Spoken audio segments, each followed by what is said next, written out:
Hey everybody, Dr. Greco here. Welcome to Ministry in a Minute. So this week, because I am getting away a little bit and taking a rest, we're going to talk about Sabbath. And I believe that Sabbath is very misunderstood. People view it either legally, like God said so I have to do it. I can't do anything on a Sunday, and Jesus spoke against that.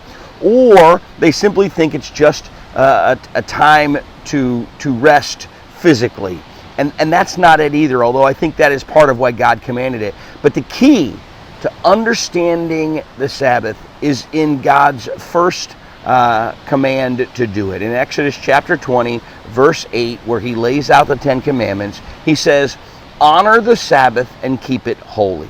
And this idea of honoring the Sabbath, that word in Hebrew is zakar, to honor, and it could mean remember, to ponder, to think about. Okay, he wants us to understand why we're doing what we're doing. That's the first part of that. But then he says, keep it holy, and that's the Hebrew word for sanctify. We would call that word sanctify, and it's kadesh, and it means to set something aside, but with a very specific purpose.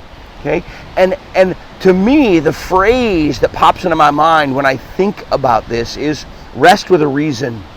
Okay, we need to think. God wants us to ponder the reason that we're resting. He wants us to think about why we're stepping back. Because if it's simply to recharge our batteries, it's not enough. He says it should be for Him.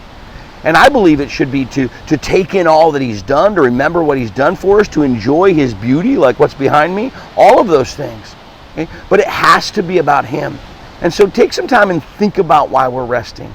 And I think if we do that, we'll be able to use what God has told us to do, not only for our physical renewal, but to keep ourselves focused on Him. And just keep our eyes fixed more on Jesus. It's a beautiful thing, rest. We should all try it because God said so. We'll see you tomorrow for another Ministry in a Minute.